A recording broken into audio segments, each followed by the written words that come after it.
Well, I'm thrilled to have both of you here. Scott, thanks for making the journey. I can't believe we have the shared history of Hoagie Haven. We might provide that context to people later. An iconic landmark of a spot in Princeton, New Jersey. Nassim, nice to see you. Nice finally to be on that side of the microphone. Yeah, definitely, man. And I thought we would start with just providing a bit of context for listeners as to how the two of you connected. So, Scott, how did the two of you end up meeting? Yeah, so this was the mid-2000s. I was a reporter at the Wall Street Journal. I still am a reporter at the Wall Street Journal. At the time, I was covering hedge funds, and there was, among the hedge fund community, there was this book that a lot of hedge fund managers like to talk about, sort of like this secret book that they were passed around that they said was really great. It was called Fooled by Randomness. So I read that book. I thought it was amazing. But a rumor among these hedge funds managers was that the hedge fund that the author of that book, Nassim Taleb, had run a hedge fund, but it had shut down. But nobody really knew the truth of whether it shut down or not. So as a reporter, that intrigued me. I think it was actually Neil Chris, a very well-known quant hedge fund manager, who put us in touch. I talked to Nassim. I got him on the phone, and he said, yeah, we shut down a couple of years ago, but there's a new hedge fund that's starting up by my former colleague, Mark Spitznagel. Maybe you want to write about that. So I had a story that came out in the summer of 2007 that broke the news that Empirica had shut down, at least for the broader public. Also broke the news that a new hedge fund was launching called Universa. Like restart. Similar strategy. And also that the author of Fooled by Randomness had a new book coming out called The Black Swan. Which explained, the transition from the author was trying to transit. I kept begging him. I tell him, no, I don't want to be known as a hedge fund manager. I don't want to be known as a financier. This has been a refrain for years with Nassim. Reframe it, so I don't want to talk to you except if you talk about my ideas. He said, okay, we're going to talk about your ideas. This is why. I was trying. I said, okay, on my grave, I don't want to be known as a trader, but as a scholar. And I remember he's bringing back a portion of life, but it was at the right time because he contacted us right before the explosion of 2007. Yes. And there's a weird connection right there that I'll mention later to you, right? There is a very weird connection to me. And let me ask you, Nassim, what prompted you to make the transition? Maybe it was a long time in coming, but to decide ultimately to step out of trading or being active as sort of a player on the field? I knew I would never stop. And I still, in my late 30s, early 40s, I had time to really do something else. And I realized the following, that when I had a position, and it was, I could be involved in trading, but I didn't want to be the one flying the plane. See, as a passenger or as a co-pilot, maybe. At the time, I said, okay, Mark is much more capable of running this because he loves doing it, okay? And I liked the concepts and the ideas, but didn't like to follow positions. And because it was the minute I would be involved in the trade, it would inhabit me.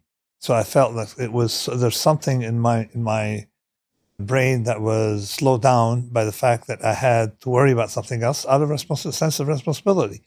So Mark didn't have that. So Mark had... He could compartmentalize. It's not he could compartmentalize. He did nothing else. He was an interesting... he did other things, of course, on the side of the distraction. So he was a benefit. So I wanted to transit out. So I said, okay, I'll take some time off to finish the Black Swan, which I couldn't finish when I was training, which actually I started before Fooled by Randomness. Okay. I started the Black Swan, and then I said, okay, I'm going to talk about randomness. So I got diverted into Fooled by Randomness, and then I finished the Black Swan. It was almost a 20-year thing. And I realized that I'd like to be a scholar who eats well, who trades once in a while with a sense of... I was like a military person who, has an honorary discharge to do other things. And of course, leaves the battleship to those who live for the battle. Right. Okay, so that was what happened. And of course, the rest is history, as you know. But let me mention one thing that probably your listeners and viewers don't know, is that of all the people that have been on his podcast, I bet you I'm the first one you've met. It's quite possible. Okay, Yeah. so you're the first one. I met you before I met him in probably 2001, 2002. Around that time. And the first time we met, we corresponded, and I said, oh, this guy has very interesting ideas about hacking things. Mm-hmm. And then we went to a restaurant, I think on Madison Avenue, and we ate every single egg they had in the store. You know? I was a good deal larger at the time, and I was in growth so we mode. ate all the eggs. And for some reason, I mean, they were worried about us. Why? How could two human beings eat so many eggs? So that was my first physical encounter. We were corresponding before and became friends. And there's an interesting scene that we had that I have in my mind when Lehman Brothers went bust. Basically, after our, we connected, and then he followed our trade, and he wrote about it, actually, about the quality of the trade and the promise of the trade that we're, betting on tail events before the Lehman crisis. Okay. And on that day, when the day Lehman went bust, I was on a plane in Comunicado. I land, and the first thing I got was an SMS from him because I was meeting you for dinner. And the second thing I got is news that Lehman went bust. Mm-hmm. So from news from Mark that Lehman went bust, it was the two messages. And that night, I think they ran out of pink champagne in the house. We were with Seth Roberts, the late Seth Roberts, a very interesting person who also was studying hacks. Mm-hmm. Fascinating guy. Yeah, really genuine, lovely human being. And we did consume vast quantities of alcohol. The time before Romania, we met, it was at his funeral. Yeah. When he came in and paid for the bill surreptitiously, and I want to retaliate tonight. So you'll have the comeback opportunity with the bill this evening. And you're right. I mean, there are very few, maybe no other guests who've been on the podcast who predate us meeting in 2001, which is wild. And I was probably 30 to 40 pounds heavier in terms of muscle mass. I was all that Hoagie Haven. I was a lot bigger at that time. I have many questions about Black Swan and also about the trading career, but actually a letter, which I'll come back to. I think you'll get the reference. But first I want to ask, just for a backdrop for people who may have no familiarity with quants, with betting on tail events. And you have this book, which covers a lot of these topics in depth. So you have multiple books. But in the case of betting on tail events, what is a tail event, broadly speaking? And then what are the different ways one can bet on tail events? And you guys can, of course, pass the mic back and forth. But what are the different styles or approaches to betting on tail events? The thing I would say before he launches that the point is not to bet on tail events. The whole idea of the Black Swan, everything. I've been telling everyone, every person I meet. Is to bet on disruption, unforeseen. To not be harmed by silent risk. Mm-hmm. Okay, that's the idea. The first thing is don't be harmed by it. Mm-hmm. But of course, given that when you study tail events, you say these people are ignoring these risks, so therefore they're risk in the system that people generate and don't see. Mm-hmm. Hence, you can trade on it. And go ahead. I mean, this is your department. Yeah, I mean, there's all sorts of different approaches, and I think it's when you talk about betting on a tail event, I would say that what Universa does and Empirica before that is I wouldn't call that a bet. Mm-hmm. I would call that a risk management strategy. Mm-hmm. And that in a way is what differentiates them from other hedge funds and traders who do what I would call, a betting, or taking positions based on a belief that something's going to happen. What Universa does is they are constantly taking on positions that will pay off massively in a tail event. So that their clients are constantly protected, and they don't need to make predictions. They never make predictions. It's something that Mark Spitznagel constantly says is that he is shit at forecasting. He's been forecasting, gigantic bear market for decades. He's been right a couple times, but he will admit, okay, I can't predict the timing of it. It's going to happen one of these days. And that's what they provide for their clients, is that constant protection. And they do it by buying far out of the money put options. It's pretty simple. Not easy to implement, I think, which is why you don't see a lot of hedge funds doing this, because they do it. And then they go bust. Yeah, they do. Or they, what happened to Nassim, it's very stressful because you can go years without making money in that strategy because it's waiting for an extreme event, a very extreme event. Yeah. Their strategy is betting on a 20% decline in the S&P 500 in 1 month, which I think may have happened once or twice. It happened on Black Monday in 1987.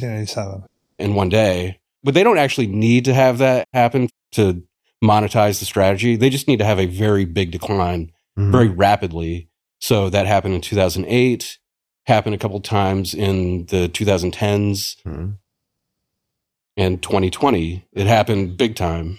So I imagine, it's for somebody who's running a fund like this, for you or Mark, that there's the watching the numbers and maybe that form of bleeding chip stress over time. But there's also, you have investors who probably in theory are very comfortable with the strategy, but who also panic or have other issues. The genius of Universa is that they managed to package a product as insurance that allows the investors to increase their exposure to the market. So the strategy in and by itself, positive, huge return. What's more interesting is that it was hedging something that went up. What did the stock market do since then? It went up like 30%. No. In total, since say 2007. Oh, since 2007, yeah, triple. Yeah, it went up, say twofold, maybe. So you allowed people to have a larger position, larger exposure to the market than they would otherwise. Right. And also there's a cocktail of other strategies that definitely didn't fare well because they entail diversification away from stocks. So this one allows you to have stocks. So it's very weird because Mark is always bearish on the market, but he provides people a product that couples very well with a very long stock position. So that was the secret. So given that it's packaged that way, investors tolerated some drawdown, not too much, on the insurance. You see, well, looking at it, you got to look at the insurance versus the insured premium. Yeah. Exactly, versus the insured. Versus, hey, this is my differential P&L, and it's the same thing when I started trading option. You have an option hedged by stock, and sometimes people only look at the stock performance, and some people only at the option performance. We tell them no, it's inseparable. You see, this is called the delta, right? So that was how they manage. But the other trick is that you have to understand that we are one trick, or me intellectually, I'm a one trick pony. I think of nothing else but the tail risk. Everything's packaged around tail risk that I do intellectually. But Universa is a one trick pony. Only does one trade. So if you do only one trade, and for a couple of decades, believe me, you know the tricks. Right? You know how much to put on, not too much, not too much. You see the idea. If you do just one trade, and then people come to Universa and say, no, that's what we do. We don't do, won't you do this for us? No. It's like you're making Maseratis, right? And someone comes to you and say, hey, won't you make trucks? We don't do trucks. When we make bicycle, we don't do bicycle. All we make is one single item. That's it. One single size. One single, and that is the main criticism by others. Hey, the one trick ponies, and that's what we're proud about. That's the selling point. Is that we are one trick ponies. And whether in my work intellectually was worried about tail risk, or whether the implementation of Universa of their ideas, of Mark's ideas, one thing, just one single thing. So when you do one thing professionally, you develop some edge. Yeah, well, it makes me think of I'm going to butcher it, but there's a Bruce Lee quote which says, "Fear not the man who has practiced 10,000 kicks, but the man who has practiced one kick 10,000 times." Well, there you go. That's how it goes. But let me come back to something that you said, Nassim, which was that a lot of these other shops who maybe attempted something they thought was similar went bust. What were some of the fatal flaws or mistakes that other fund managers made?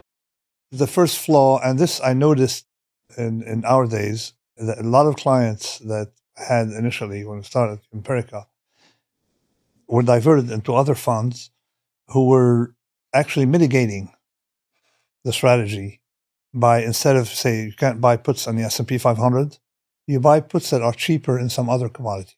Mm-hmm. You see, and hope that they would correlate. So there was a dependence on correlation. So I know someone who actually went bust. Mm-hmm. It's called overriding the strategy by buying puts on the S&P 500 and selling puts on the German index to collect more cash out of the trade. So that way, you say, "Oh, we have more staying power." And his investors were proud. Till guess what happened? The German market went down, not the US market. The thing exploded, and they were out of business in insurance. Mm-hmm. So a lot of our competitors tried to mitigate the strategy. We were absolutely first. That's the other thing is that you notice with the players in reverse. If you met Mark, you'd understand it. Mm-hmm. There's no question. That's what we're going to do. We're not going to mitigate. No correlation, nothing. Just all we do is artichokes. That's it. We don't do nothing else. That's it. We don't cook anything else. We don't. No, we want to add mayonnaise. We don't add mayonnaise to artichoke. We will not add mayonnaise to the artichoke. So that was how. And in a way, told you the long road, not the hack. We didn't hack the trade. The long road is the best. Yeah. So in a way, I started liking your idea of hacking. Mm-hmm. And until I discovered over time that basically all the things I've enjoyed doing were the things I reversed hacked. So in other words, take the long road. Like right now, last week, I did 17 hours of cycling. Mm-hmm.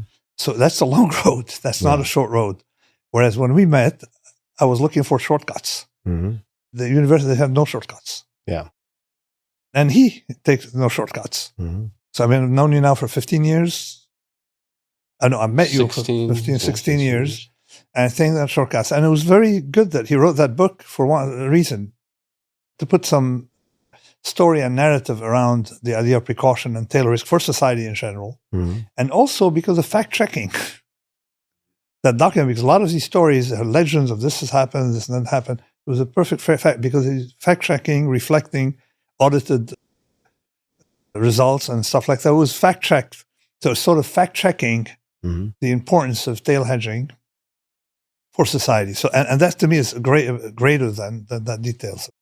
It's just like having finally a document of someone who bothered to look at the details and went through a rigorous many hours of interviews, reviewing documents and double checking the facts versus anecdote. So what compelled you to write this book?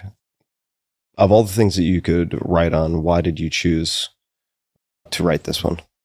The birth of the idea of the book was in early 2020, and we all remember what was happening in early 2020. Mm-hmm. The world seemed to be unraveling.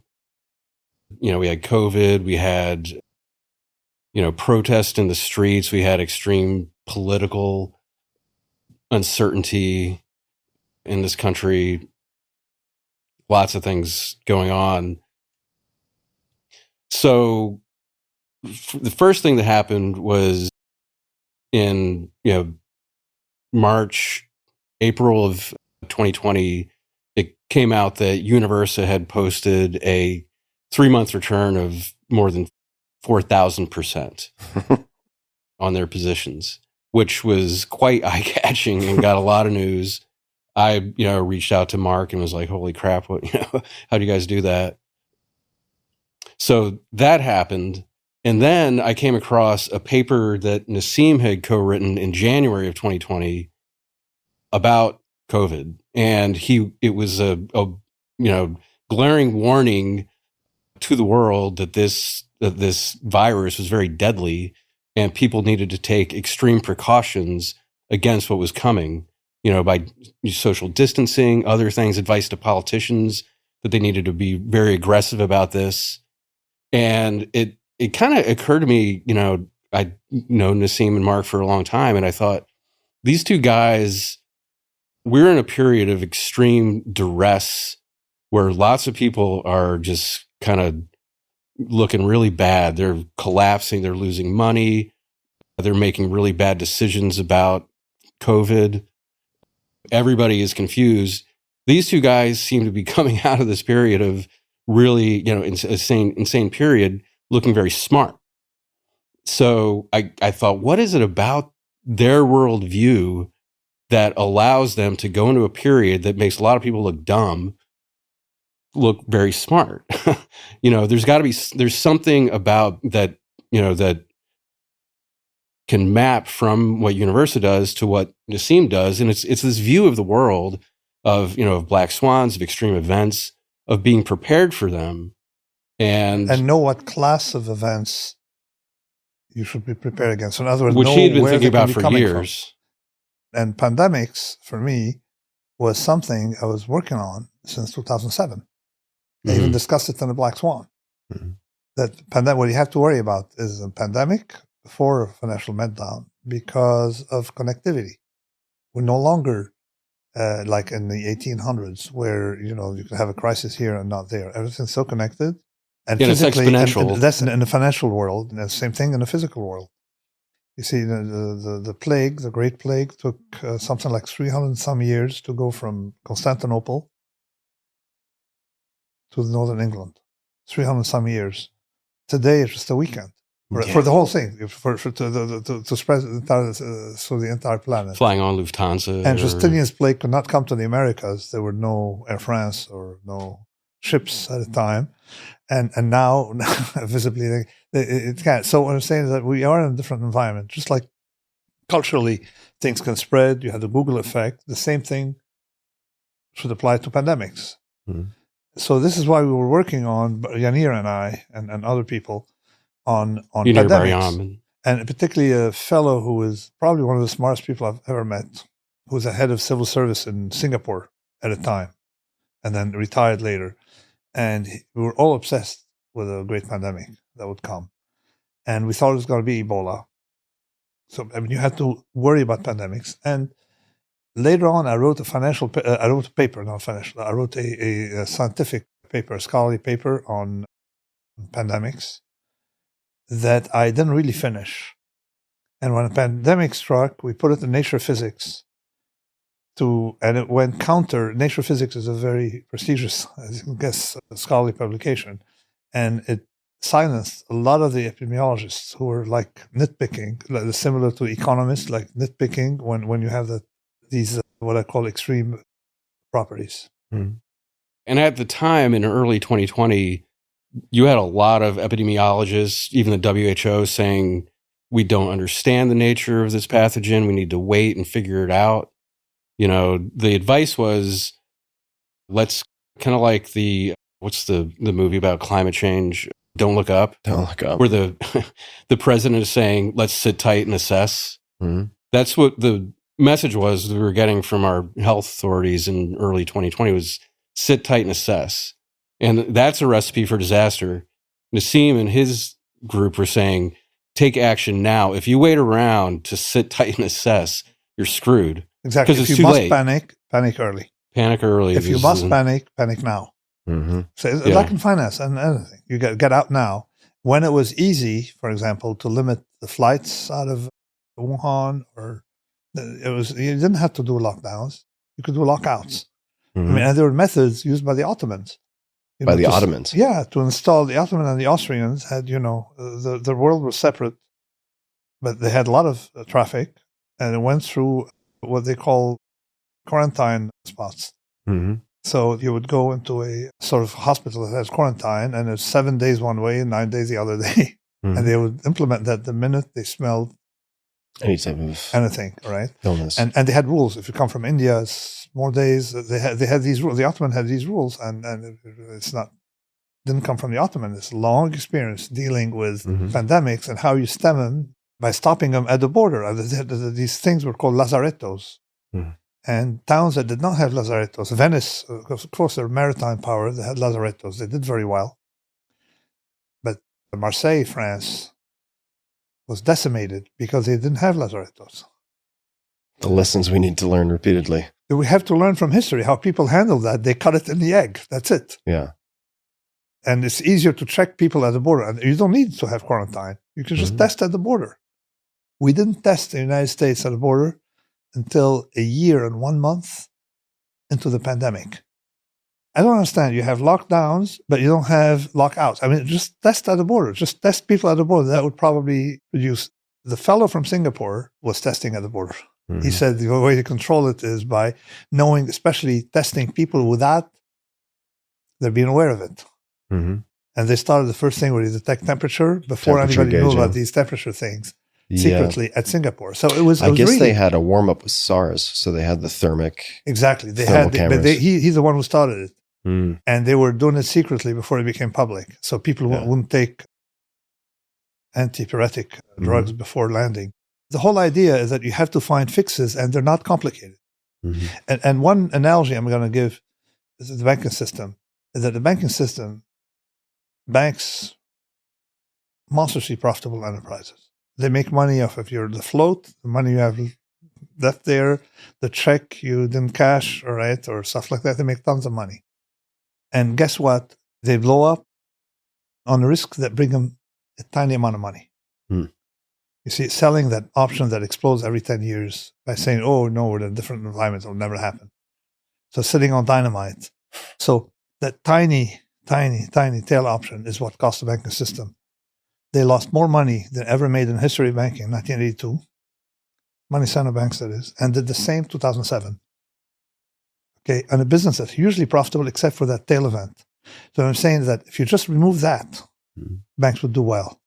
It's the same thing in society. If you figure out how to remove that tail risk, sometimes not complicated. Well, let me ask, I'll stand in for the audience and also for myself, and not to throw my audience under the bus, but why don't the banks...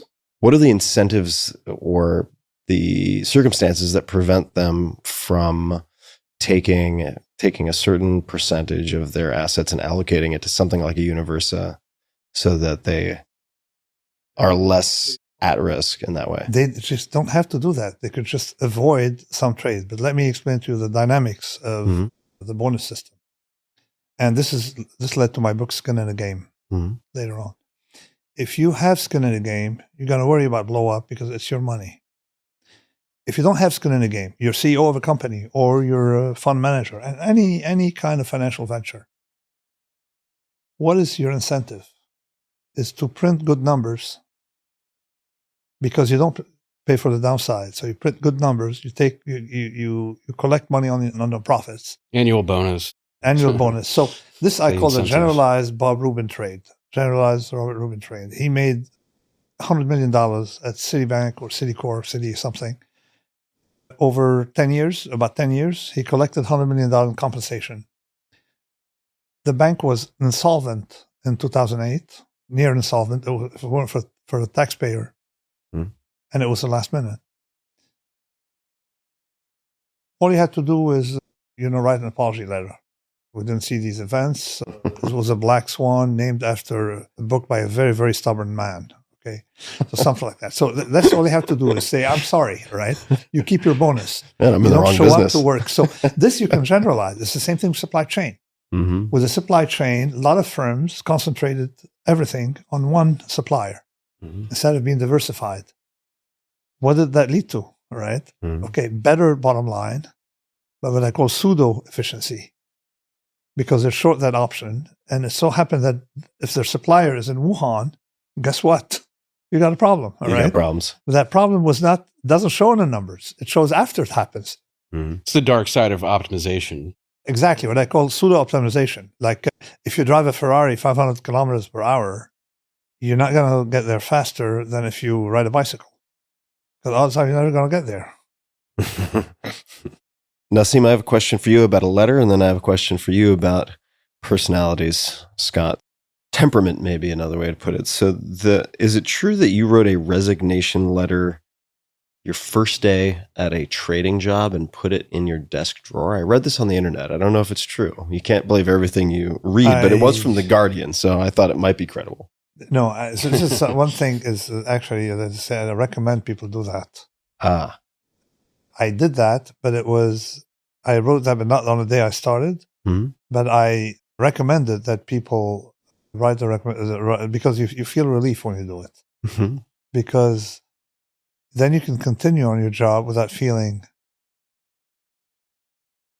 like someone's controlling you. You've got the gun loaded. The whole idea of Plan B is solve that problem. Hmm. So you write the resignation letter and you don't date it. Right? Mm-hmm, yeah. I'm very fascinated by your ways of thinking, the way that you've embraced different philosophies. And you emailed me an aphorism in 2010, and you can correct me if I get any of the wording wrong, but it stuck with me. So this is in 2010. Here's the aphorism or the quote. Robustness is when you care more about the few who like your work than the multitude who hates it. And then in parentheses, artists. Fragility is when you care more about the few who hate your work than the multitude who loves it. And then in quotation marks, politicians. Have you always had that type of robustness or resilience against criticism? Is that something that is inborn? Maybe because I was never really someone who took, established ideas at face value. Mm-hmm. So you necessarily have, violate some norms, some Mm-hmm. thinking norms. And often people protect those norms by, attacking your reputation. And I realized that while writing Fooled by Randomness, I say, hey, you're saying that what I'm doing is random, we're using wrong models, these don't work. So they attack your reputation. So I realized quickly that it was time that my reputation was going to be under some kind of fire. And I decided that no, my reputation is how few important people or people who know something about the subject view me. Mm-hmm. And it's not like I don't care about my reputation. I only care about my reputation in some circles. And it was people I can talk to try to explain what it's about. And it has worked out. Mm. So, but if you're if you have to go defend your reputation and you're doing the right thing, it's too much energy wasted and it's not going to help. Haters are going to hate. Mm-hmm. I think this resembles another aphorism inspired by Charlie Munger's. One of Charlie Munger's is that you want to be the most ethical person where people think that you're corrupt, or you want to be the most corrupt person where people think that you're ethical. Mm. Make your choice and use it as guideline. It's the same thing. So, except that there's something in between. Is that there's some people I care about, and I want them, to not lose respect for me. Mm-hmm. And of course, you start with your mother, you have your children, or whatever, your family members. But there's a lot of people on the planet, and I care about my reputation. But in these circles, not with the general public. Mm-hmm. So it allows you to take much, much more aggressive positions, which I've done over a long life. And Mark, for example, has a lot of enemies. Mm-hmm. And they're going to pick on something, and you don't care. So you're doing the right things. And how do you know you're doing the right thing? If people you respect approve of your action, not if the general public does. So that segues to my question for you, Scott, which is in the process of doing all of these interviews and interacting with these various players on the field, these sort of practitioners, these investors, and so on, have you identified any patterns that you think, whether nature or nurture, that seem to recur in people who are good at what you describe in the book? I would say, across all three books that I've written, which are generally focused on Wall Street, trading, hedge fund managers, I've met a lot of hedge fund managers over the years. None like this guy, I have to say. We'll probably come back to that. But I'll tell you, I don't want to be identified as a fund manager. Yeah, that's true. It's an identity thing. I would say that's probably why you're not like them. many are very focused on making a lot of money. Mm-hmm. That's a very common trait. I mean, Mark, he talked to me about how, he grew up in the 80s. He identified with the, Reagan era. It was a time, Wall Street greed is good. He told me, he's like, did I have a little greed in me? Yeah, I did. It was the 80s. He grew up in a family that was kind of, his father was a minister in a church. He was sort of a hippie, didn't believe in pursuit of wealth. Mark took the exact opposite view of that. And that was constantly something driving him, was the desire to make money. Mm-hmm. A lot of other hedge fund managers I've met over the years, just they have that drive. And it's something that many people look at these guys and think, you're worth $1 billion, you're worth $2 billion, and yet you're a maniac. You go into work every day and just go, crazy. You drive all your employees crazy because you want to be richer than the next guy. Mm-hmm. I don't think Mark has that, quite that sort of insane level of greed as some do. I've met Ken Griffin, Mm-hmm. the founder of Citadel, a disciple of Ed Thorpe, who we talked Mm-hmm. about, we might talk about later. Cliff Asness, who is a stark enemy of friend initially. Initially a friend. Yeah, and I have to say, Cliff is a nice guy when you meet him. Not a nice guy, but he's a friend. I've had friends who are not nice guys. He's also got a dark side. Also, somebody extremely focused on being wealthy. Very smart. They're all extremely smart, and I think that's in personalities. That's, I think, one of the things that has helped drive my books is these are interesting people. Yeah. A lot of them are mathematicians, scientists. They come out of university with a different expertise in making money, but then they apply that on Wall Street to making money. So it's a combination of, a lot of them, they have to be leaders. They are extremely driven. It baffles me because I'm not like that. I have a degree in English, and I think that's actually why I sympathize with Nassim's writing so much. Is I came out of a tradition that, I love the works of Dostoevsky and existentialism, and one of my favorite books is The Irrational Man.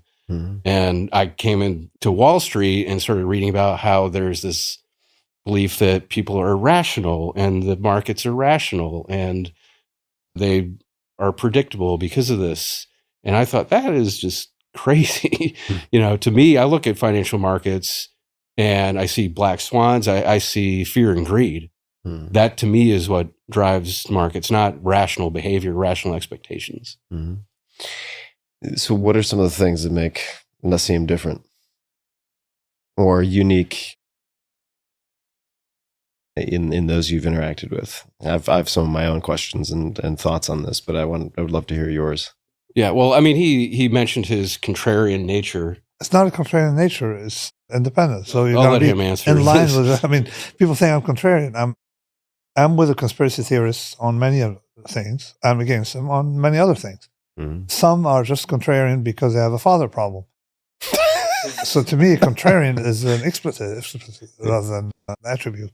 So, but the other thing is, I thought it was going to be about me. It should be about the idea, the precaution, and the other risk. Well, he's a lot more interested in literature and philosophy and not financial market. That's just this thing that just drives him. He doesn't look at the stock market page, every day like some people do. You have to figure out who are people envious of. Mm-hmm. So, if you're in a hedge fund business and you have $500 million in a bank and someone else has $600 million, you're going to be envious of that person. Mm-hmm. I was always envious of people who had more erudition than me. Mm-hmm. Okay, so more erudite. Mm-hmm. And you realize that's what makes me tick, is I don't want to. So you feel it's not, being envious is not good. Mm-hmm. But at the same time, if you figure out who you tend to envy, mm-hmm. It's not, I don't believe in this, say, people having enough. There's someone, you're from East Hampton, mm-hmm. the fellow who wrote Catch-22. There's a lot of interesting folks out there. Yeah, he met a financier at the time for hedge funds. Mm-hmm. And the financier said, what is it that about you, because he was an author, a very successful one, what is it that distinguishes you from me? You know, look, he told him, I know the meaning of enough. So in other words, you know your upper bound. And effectively, I don't play that game. I say, there's a meaning. I am literally, and I say envious of people who are erudite. Like if someone knows Latin very well, I'm envious. If someone knows Sanskrit, I'm envious. Right. So that's, and I discovered that early on. So I made money on Wall Street because I wanted to make money on Wall Street, but I didn't think it was worth the effort. And luckily, with a combination with Universa, so I had so much leverage with marketing and all this stuff that the spillover on me was more than satisfactory. So I have, knock on wood, a lot more than I wished. So part of the reason I'm asking, we're talking about the ideas, but the person who's acting as the vessel or communicator of these ideas, the developer of these ideas, is integrally related to, I think, the sort of totality that I want to explore. So part of what interests me about your story and your thinking is how various inputs have impacted your thinking around not just markets, but other things.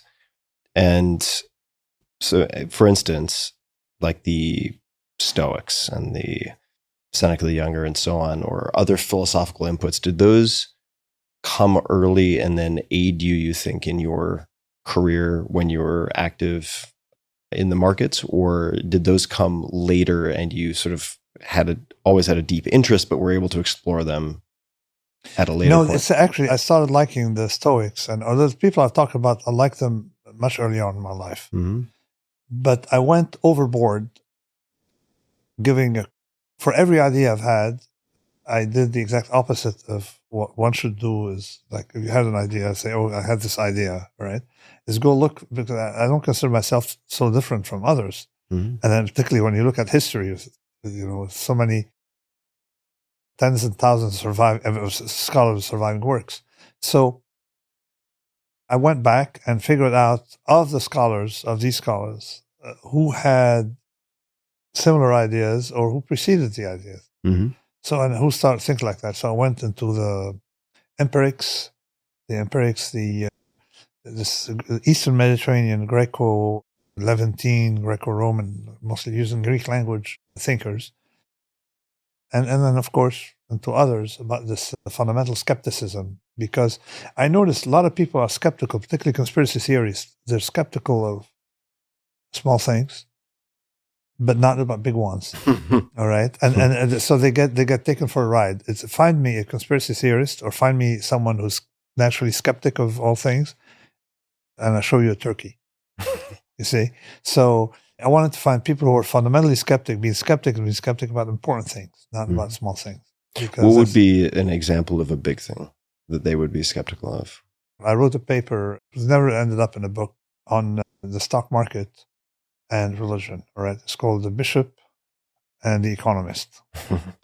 And I said that those who are skeptical about the existence of God and non-existence of God, skeptical about religious matters, typically tend to be complete suckers when it comes to stocks. They believe in the stock market or believe in some kind of pseudo-scientific theory on whatever it is. Okay, so they believe in, but they don't believe in religion.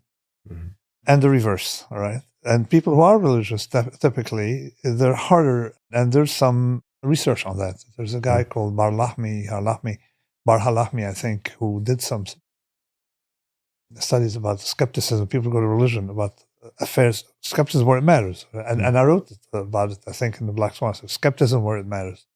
And I noticed that a lot of these big skeptics were not skeptical of God and things you can't do anything about. They were skeptical of the charlatan. They're skeptical of things, of someone trying to take advantage of you. That's where you exercise your skepticism. Among the great skeptics, there's a Bishop Huey. He was probably one of the second most erudite person of his time. Second most. There's a guy called Scaliger. The guy is phenomenal. He could translate into Arabic. He was Roman, authors, Latin authors, and vice versa. Okay? Wow. Scaligeri. There are a lot of, it's Pierre Bayle. Pierre Bayle has a lot of works. He's one of those skeptics. Hume was one of those skeptics, but these people preceded Hume. Hume is known because he wrote in the language of a country that had a lot of ships and a lot of trade, across the world. But a lot of these ideas came from groups of people in France or among Protestants in France, and what's called the Antifragilists. And of course, originates, in the Levant. And of course, you have the great Al-Ghazal, the Islamic theologian of Iranian origin, who definitely was showing you how all these arguments are weak. It could dismantle arguments. Okay, by showing you could be skeptical about the human arguments about God. Okay, a lot more. I think Spinoza is coming out of that same tradition, very skeptical. He was skeptical about the existence about the text, but these people say, okay, transcend these texts, okay, and be skeptical about things that really matter. And there was actually a skeptical school of medicine, practicing medicine. So I went back through history. Every time I've had an idea, I would go back and see in history who preceded me. And sure enough, I haven't done enough, because every year or so I get a letter from someone, hey, how come you missed so-and-so? Okay. And sure enough, I go back to the Incerto and I add that person. And this is why it has survived the 5 books, the Incerto. But we're not here to talk about these 5 books, but this book. Well, we're going to talk about whatever comes up, but I do want to hop over to you, Scott, and maybe discuss something that you had shared with me as a possible bullet in the prep stages for this conversation, which is related to polycrisis and the new age of crisis. What does this refer to? It's the subtitle of my book. Most people have focused on the first part of the subtitle, is how Wall Street traders make billions. Second part is in the new age of crisis. And I feel like that hasn't gotten that much attention, but part of what I'm trying to argue is that we are seeing a magnification of extreme events accelerating and overlapping. There's an economist, Adam Tooze, who's coined a phrase called the polycrisis, which he says these crises that are happening on a global scale are interacting in ways that the whole becomes greater and worse than the sum of the parts. So you've got pandemics, you've got economic instability, financial crises, climate change, which is a big focus of mine in my daily job at the Journal, which I think is sort of the big one in terms of the ever magnification of crises that we're seeing. We're seeing it in the news every day. And what I wanted to do in the book is look at several of these crises and think about how we should be approaching them in a sort of a risk mitigation standpoint, using ideas from people like Nassim. I think that the central idea was, as I was talking about, the germ of the idea of the book was, can you take ideas that were created on Wall Street for risk mitigation and borrow those and apply those to other forms of risk management? And what Nassim and Mark do is they think about the extreme events and how to protect against them. Nassim co-wrote a paper about this exact issue called the precautionary principle. It's my next question for Nassim. Yeah, it delineates specific categories of risk that you should take the precautionary principle and apply it to. He has some specific ideas, and he can talk about it way better than I can. But, these are things that can be global, that represent systemic risk to humanity, things that can be exponential. Must be fatal. Or exponential things that have these properties that you need to take extreme precaution and not take that risk. Basically, don't play Russian roulette with these risks. Mm-hmm. And that's kind of how the book was structured, was first looking at the growth of the strategy with Mark and Nassim, and then moving on to these other things that the world is facing and seeing if we could think about ways to protect against these risks. Something like climate change, you don't really want to mess with that. It's a bit too late. But there's still lots of things that we can do. That's, I think, the book in a nutshell. Mm-hmm. I was going to mention earlier when you asked me about the birth of the idea of the book, when I first suggested it to Nassim and Mark, Nassim said, "No way, I'm not, I have no interest in doing that with you." It took a while. And then you were like, I have these black and white photos. You might want to take a look at it. So how did you convince him to do it? It was warmed down. I think it was more Mark put the screws on. No. Let me tell you what happened. I actually don't know. I know that eventually I he said extracted the promise from him Uh-huh. to not be portrayed, to mention that I don't self-identify as a finance person. Mm-hmm. Okay. And once he made that promise, okay, I said, okay, now we can talk, because finance represents a significant part of my life. Yeah. Mm-hmm. But this has been a theme with Nassim ever since I've known him. The identity piece. That he's not a trader. And I thought I agreed, because it's true. It's, he's not been a trader for a long, long time. Yeah. And it's obvious where his interests are. I have to ask, so what would it mean or feel like for you to be broadly identified as a finance person, but to think of yourself more as a scholar? I wrote about it in Fooled by Randomness. Okay. George Soros, and I met George Soros. One of the persons on the planet who impressed me the most, one of those. And I realized that George Soros missed his career. He wanted to be a philosopher and a thinker. Okay, he ended up making money and spending too much time in it, and wrote junk articles and books, or at least one book. The Alchemy of Finance. It was not what he wanted out of life. Okay, he's a Middle European intellectual who would have liked to be remembered as someone who had ideas. And he envied, of course, Karl Popper, who he claims was his professor, but it was beyond. So I wrote about it in Fooled by Randomness. I said, here's this fellow who is, but he also does, to distinguish himself from other financiers, he is also, has intellectual aims. I said, I don't want to be that. I want to be someone who produces intellectual work and who happens to have had contact with reality thanks to trading and thanks to Mark and the guys. I still have some contact with reality, but I'm not cut for that, and I don't want to be. So when I was writing Fooled by Randomness, it was 2019 that I realized I don't want to be like Soros. Because unlike Buffett and the other people, Soros had an identity crisis. He wants to be known as a philosopher. Okay, it's a life took control of him. He didn't. Buffett told me he wanted to write a book.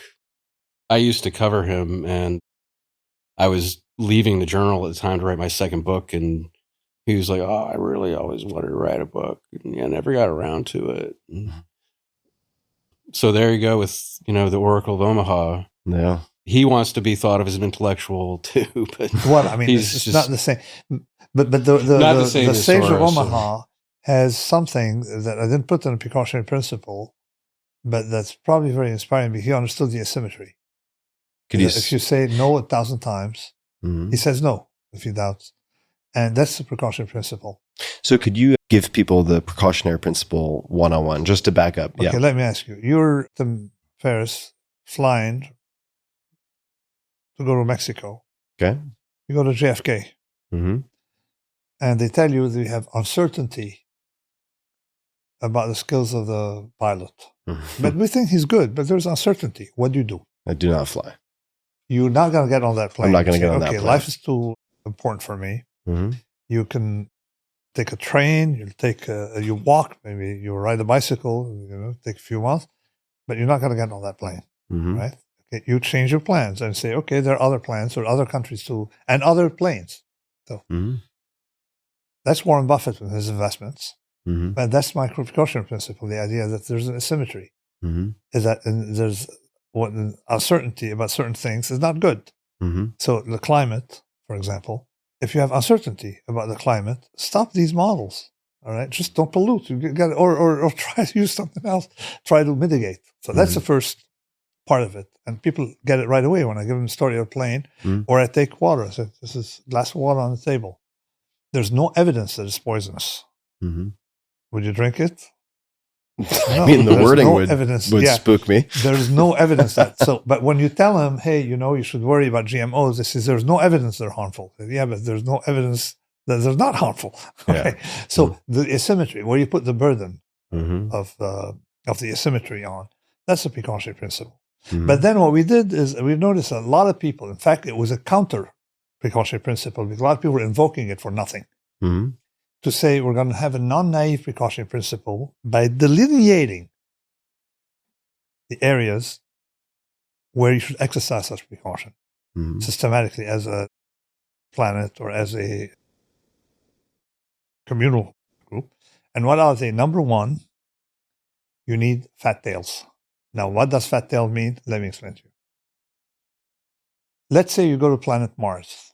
Okay, Elon would help you get there. You have connection. Yeah.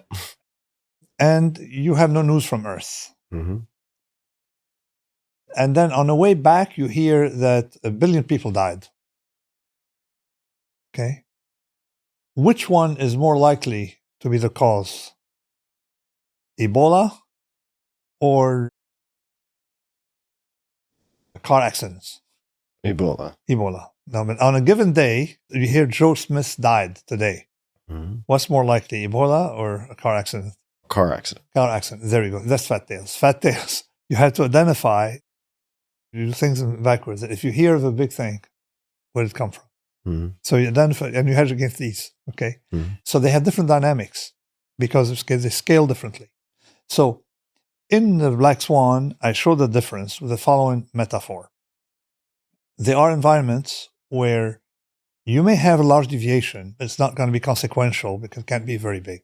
So if I take 1,000 people and put them on a scale and add to that sample the largest human being you can find on the planet, how much of the total will he or she represent?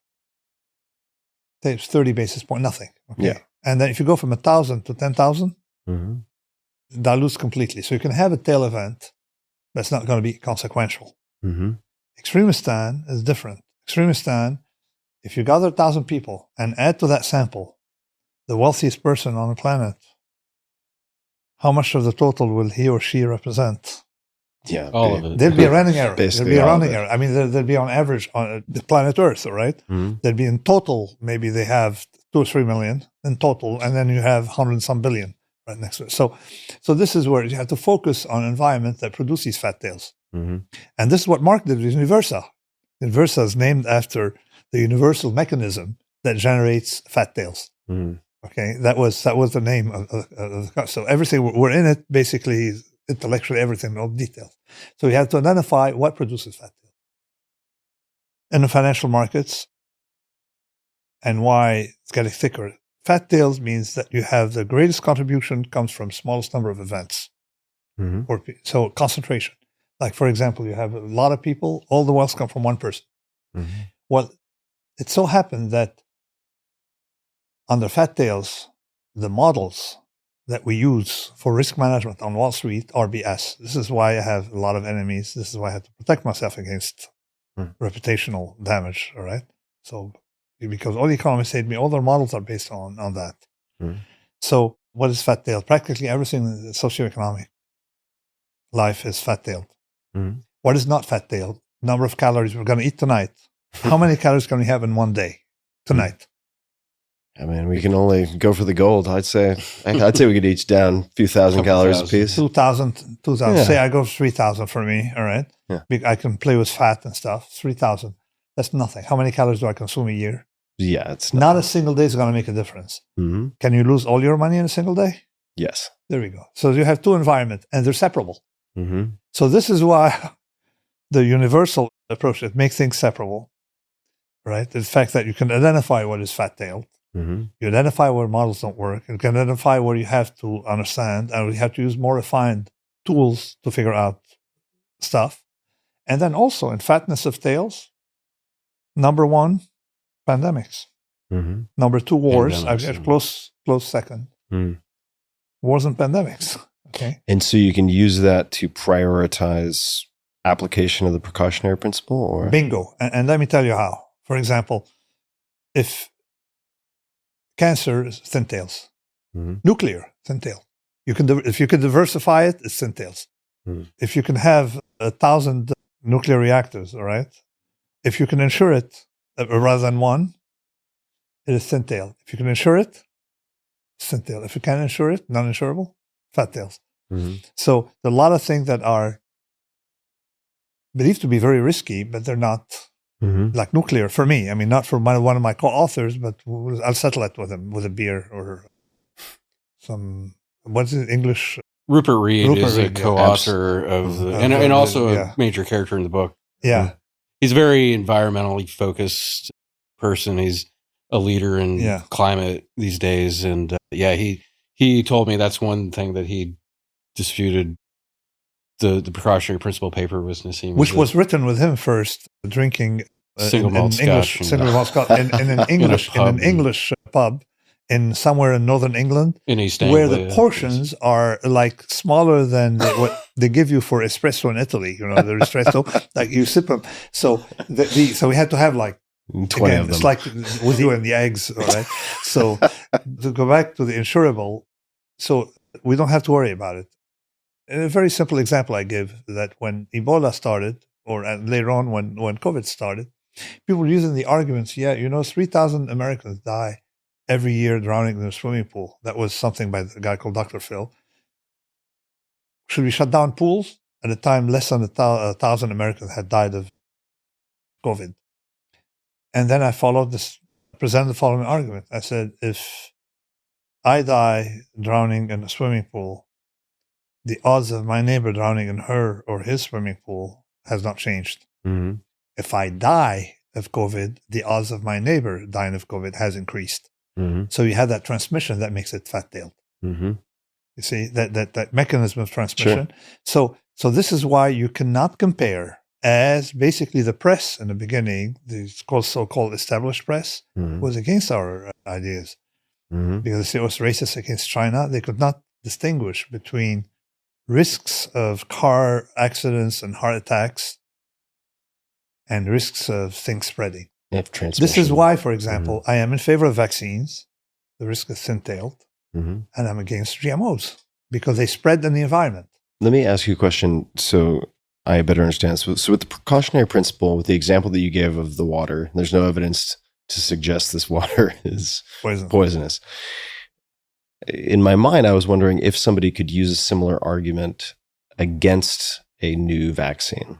Let me tell you what. The problem is we're not, with the vaccine, there are two things. Number one, if someone takes a vaccine and you have part of the population that doesn't have the vaccine, it's not affected. But there's something more central here. You're comparing two risks. Mm-hmm. We have COVID versus a vaccine. Right. So you have to compare, and we know a lot more about genetic stuff in an individual than we know about how genes spread in a population. Mm-hmm.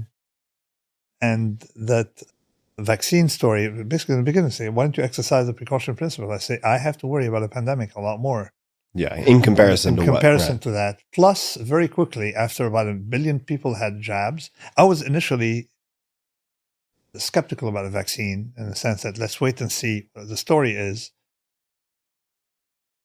are there other ways? Mm-hmm. Because I'm really worried about COVID, and people don't understand that the argument they use ex post, COVID is much more dangerous than you think. And the vaccine is what made it tolerable. Mm-hmm. So when they had 1 billion jabs, I showed the following thing, that everything that's genetic, the number of mutations to take place to cause a problem, okay, mm-hmm. they have a variance. And if they have a variance, it's as follows. you would see already in a billion people, because it's so much scrutiny, you would see that tail risk. Mm-hmm. To give you an example, Hiroshima, okay, they say on average took 10 years or 8 years, whatever, to get cancer. No, we saw it in 3 months, 4 months. Mm-hmm. You see, if you focus on the tail, same as kuru. Kuru takes about 10 years on average, the median, to get kuru from exposure. Mm-hmm. But you have... What is kuru? I don't know what Kuru is bad cow disease. Mm. Things for which we have data of exposure and then only onset of disease. So I looked at the vaccines with all these conspiracy theorists and everything. And said, the focus is enormous and we can see anything. Mm-hmm.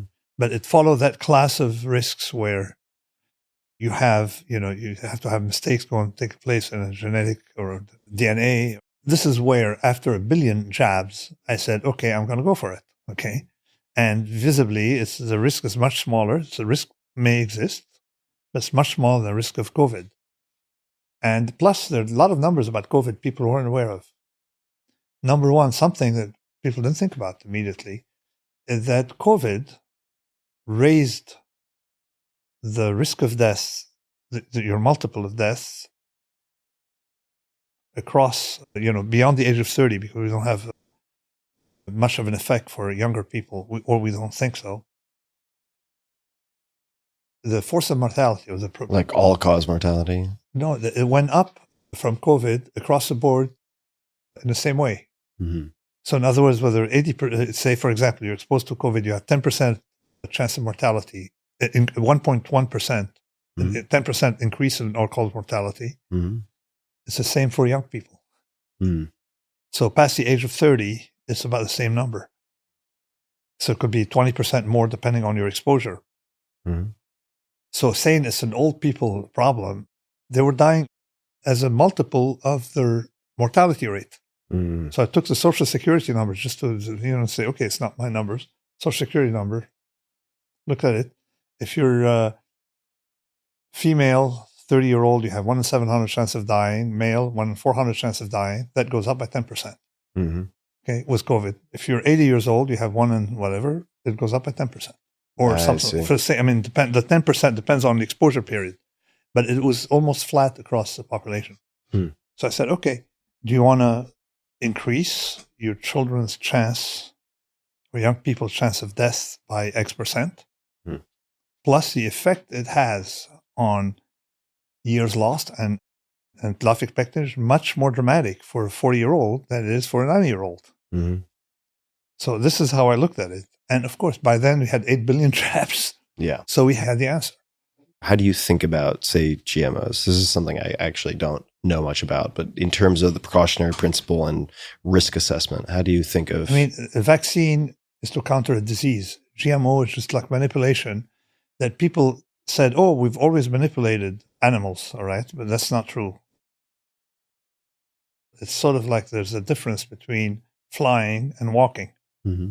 Okay, and the risk you can encounter. You see, the GMO, the way the gene would spread through the environment. It's like an uncontrolled spread. Uncontrolled spread is fat-tailed, whereas selective breeding is very slow. Yeah. As Rupert Reed said, he cited, I don't know who said, that if your horse is blind, make sure you ride it slowly.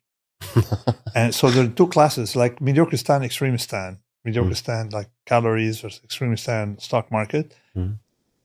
Selective breeding versus GMOs. Mm-hmm. I mean, you're jumping so many steps with GMOs. So it's a different class of risk.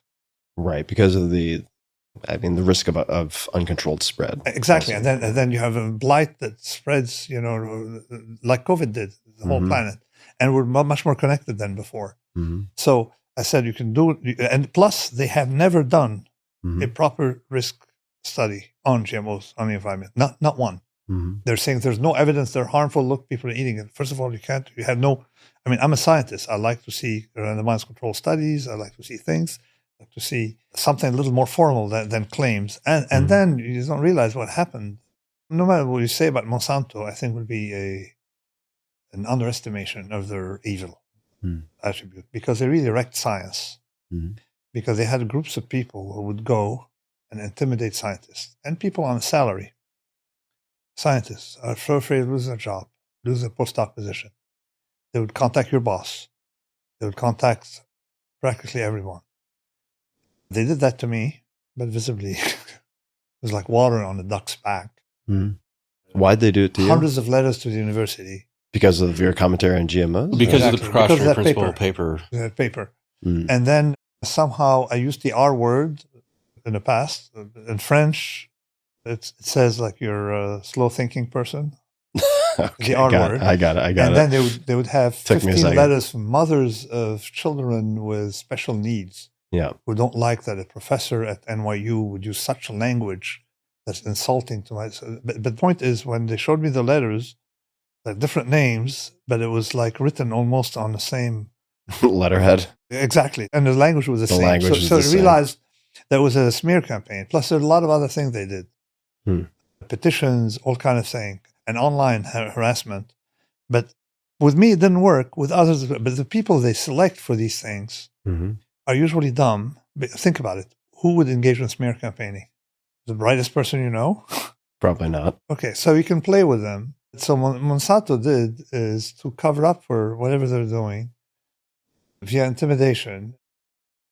They disrupted science. And they made people believe that, hey, no evidence, I'm doing science, this person is confabulator or whatever it's called, the Luddite. Yeah, you'd have been against the fire. No, that's not the same thing. Anti-science was a Anti-science, or because science, anti-science. And usually they're never used by scientists.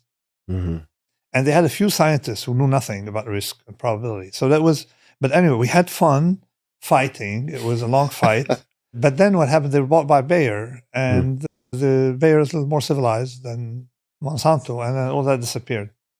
So if we zoom out and look at the precautionary principle, how could that be applied on a policy or regulatory level? Like if someone's listening to this and they agree with the premise and they say this makes a lot of sense, how could we implement this on a larger scale level such that we are less vulnerable to, say, the risks that possible risks? Well, actually in Europe, the precautionary principle is widely adapted among international agencies and regulatory agencies. I think that the advance that Nassim and his co-writers made on the principle is that it can be kind of fuzzy. So it can be seem to be subjective about how you are applying the principle. I think what they did was create a category grouping which can be used to designate things. And, you could have panels that would look at it using these categories. But I think if it were adapted more widely among regulatory agencies in the United States, just as a principle, as a way to think about certain kinds of risks, then it could be more generally applied and useful. Like I said, in Europe, they do use it. GMOs are not widely adapted in Europe, and primarily because of the precautionary principle. And they have lobbyists in Europe. They do have lobbyists. Yeah, I know, because they all attack me. I mean, so I see them online all the time. Okay. Coming from Europe. Italy, for example. Italy, of all places. That place would damage it big time reputationally. If you had GMOs in Italian food in Italy, it had no tourism. But they still have people there trying to sell. Particularly that when you sell GMOs, you also can use more Roundup, which is their secondary effect on the soil.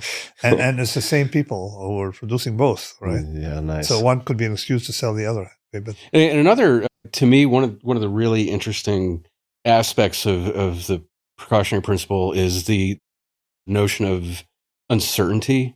When you look at climate change, the uncertainty of models has been used as a cudgel by the deniers and by the fossil fuel industry for decades, that there's a level of uncertainty in these predictions. We don't really know how bad it's going to get. We need to sit tight and assess the risks that we're facing.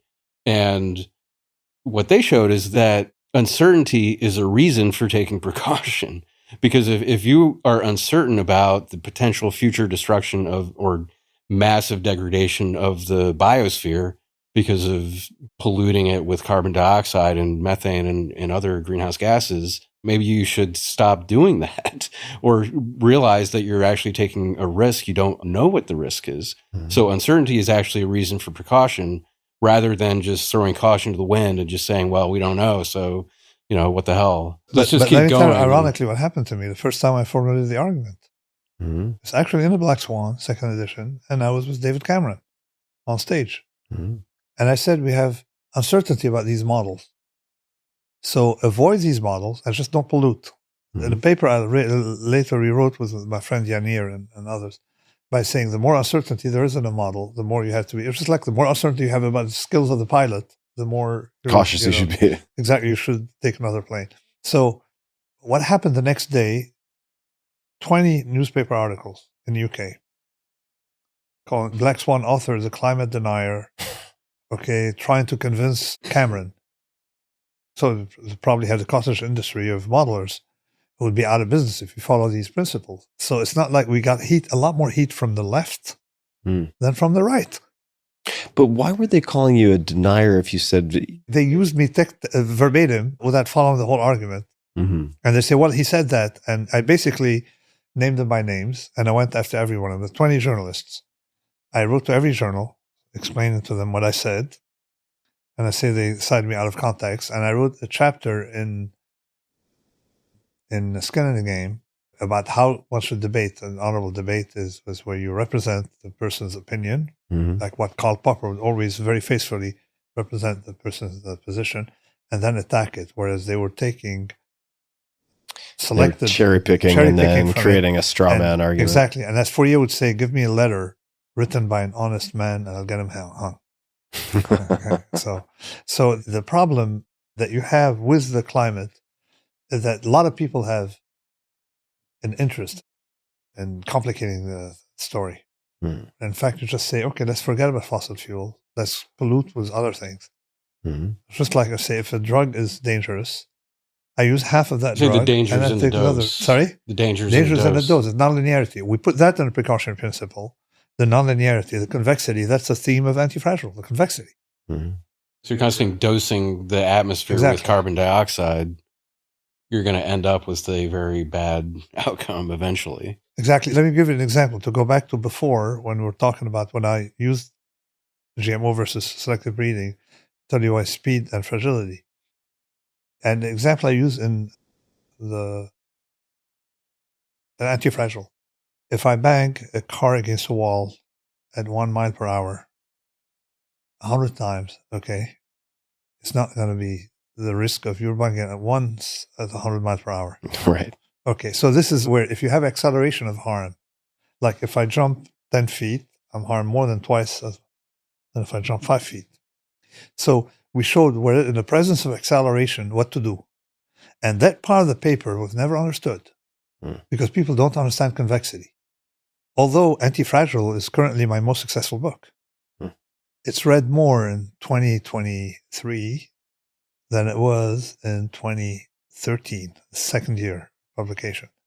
So same with Black Swan. I know Black Swan is read more now than it was a year after publication. But in spite of all of these arguments being presented, people couldn't grasp our paper. And I discovered why. Something I figured out only recently. When I talk to young people, 23 to 24, they know exactly what I'm talking about. Their parents are the problem.